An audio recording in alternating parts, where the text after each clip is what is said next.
الحمد لله رب العالمين الصلاة والسلام على خاتم النبيين وعلى آله وصحبه أجمعين أما بعد فأعوذ بالله من الشيطان الرجيم بسم الله الرحمن الرحيم قال الله تعالى في سورة الأعراف وَلِلَّهِ الْأَسْمَاءُ الْحُسْنَى فَادْعُوهُ بِهَا وَذَرُوا الَّذِينَ يُلْحِدُونَ فِي أَسْمَائِهِ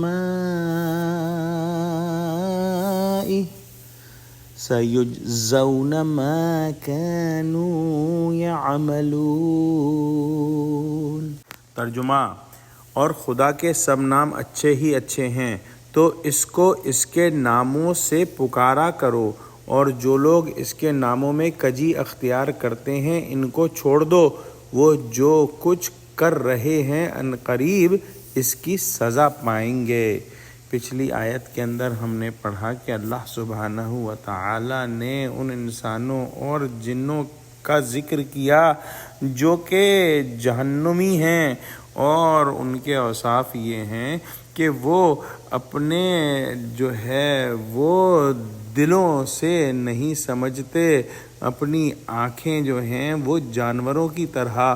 استعمال کرتے ہیں، اور اپنے کان جو ہیں وہ بھی جانوروں کی طرح استعمال کرتے ہیں۔ ایسے انسان انسانیت کے مقام سے گر گئے ہیں اور جانوروں کی سطح پر زندگی گزار رہے ہیں۔ ان غافلوں کا ذکر کرنے کے بعد اللہ سبحانہ و تعالی مومنین کو متنبہ فرما رہے ہیں کہ تم غفلت اختیار نہ کرنا، غفلت دور کرنے والی چیز اللہ کی یاد ہے، سو تم ہمیشہ اس کو اچھے ناموں سے پکارو اور اچھی صفات سے یاد کرو۔ جو لوگ اس کے اسماء و صفات کے بارے میں کج روش اختیار کرتے ہیں انہیں چھوڑ دو، وہ جیسا کریں گے ویسا بھگتیں گے۔ خدا کے ناموں اور صفتوں کے متعلق کجروی یہ ہے کہ خدا پر ایسے نام یا صفت کا اطلاق کرے جس کی شریعت نے اجازت نہیں دی،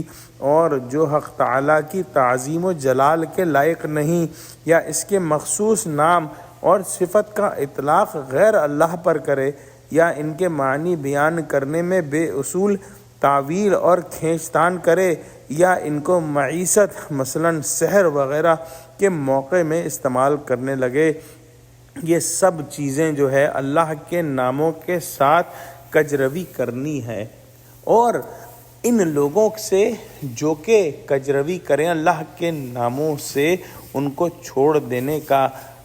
حکم ہے، اور یہ لوگ جو ہے اللہ سبحانہ و تعالیٰ سے بچ کر نہیں جا سکتے۔ اللہ سبحانہ و تعالیٰ عنقریب ان کو ان کے اعمال کی سزا دے گا۔ دعا کرتے ہیں کہ اللہ سبحانہ و تعالیٰ ہم کو قرآن کا فہم عطا فرما، ہم کو سچوں سے جوڑے اور ہم کو صراط مستقیم پر قائم فرما دے، آمین۔ وآخر دعوانا الحمد للہ رب العالمین۔ السلام علیکم ورحمۃ اللہ وبرکاتہ۔